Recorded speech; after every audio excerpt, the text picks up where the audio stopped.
অন্ন অথবা খোৱা খাদ্যক মা লক্ষ্মীৰ প্ৰতীক হিচাপে চিহ্নিত কৰা হয়। খাদ্যই অকল মানুহৰ ক্ষুধা নিবৃত্তি নকৰে, ই মানুহৰ জীৱন যাপনৰ বাবে প্ৰয়োজনীয় অনেক কিছু উদ্ভাৱনৰ অনুঘটক হিচাপেও কাম কৰে। মানুহ বাচি থকাৰ অন্যতম মাধ্যম অথবা বিষয় হৈছে এই খাদ্য গ্ৰহণ। অথচ খাদ্য গ্ৰহণৰ বাবে বহি বা খাদ্য গ্ৰহণ কৰাৰ সময়ত বহুলোকে কিছুমান নকৰিবলগীয়া কাম কৰি থাকে।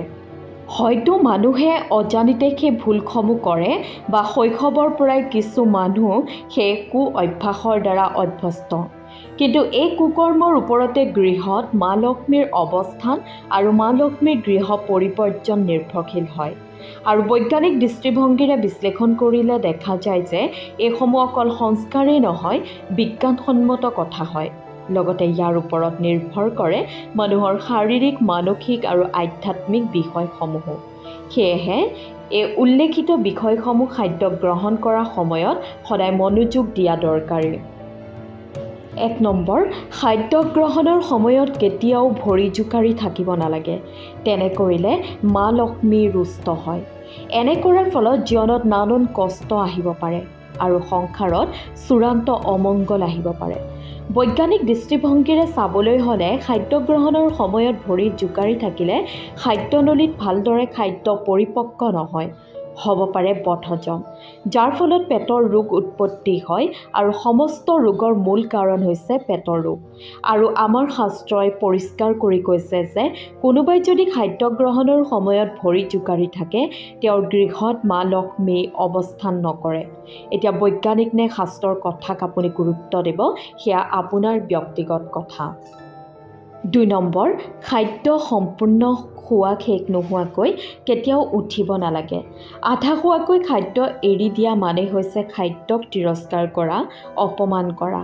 সঘনাই এনে কাম কৰিলে গৃহত ঘোৰ অমংগল দেখা দিব পাৰে, কিয়নো এনে কুসংস্কাৰৰ ফলত মা লক্ষ্মী অত্যন্ত ৰুষ্ট হৈ পৰে। কোনো ডাঙৰ ঘটনা অথবা জীৱন সংকটৰ প্ৰশ্ন নাথাকিলে কেতিয়াও খাদ্য অসম্পূৰ্ণকৈ খাই উঠিব নালাগে। বৈজ্ঞানিক দৃষ্টিভংগীৰে যদি চোৱা হয়, খাবলৈ বহি বাৰে বাৰে উঠি গৈ থাকিলে শৰীৰৰ বাবে ক্ষতি হয়, কাৰণ খাদ্য গ্ৰহণৰ ফলত যি লেলাৱতী ক্ষৰণ হয় সেয়াই খাদ্য পৰিপাকত সহায় কৰে।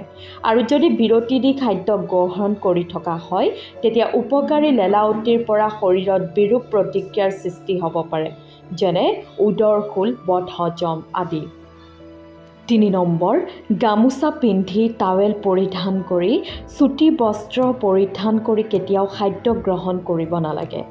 এনে কৰিলে সংসাৰৰ অভাৱ কেতিয়াও শেষ নহয়, কিয়নো এনে কৰাৰ ফলত লক্ষ্মীক অসন্মান কৰা হয়। যিমান উপাৰ্জন নকৰিলেও অভাৱ শেষ নহয়। এনে কৰাৰ ফলত লক্ষ্মী নহয়, অলক্ষী প্ৰৱেশ কৰিব, দৰিদ্ৰতা আহিব পাৰে। ৪ নম্বৰ, খাদ্য গ্ৰহণৰ সময়ত খাদ্য আগত লৈ খাব এৰি চিন্তা কৰি সময় কটাব নালাগে। এনে কৰিলে সেই গৃহত অভাৱ আৰু নাটনি আহিব পাৰে। এই কৰ্ম বেছিভাগ শিশুৱে কৰা দেখা যায়।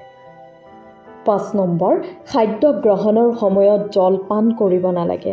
ইয়াৰ সৈতে প্ৰত্যক্ষভাৱে মা লক্ষ্মীৰ সম্পৰ্ক নাই, কিন্তু খাদ্য গ্ৰহণ কৰাৰ কিছু পিছতহে পানী পান কৰিব লাগে, নহ'লে স্বাস্থ্যৰ পক্ষে ক্ষতিকাৰক হ'ব পাৰে।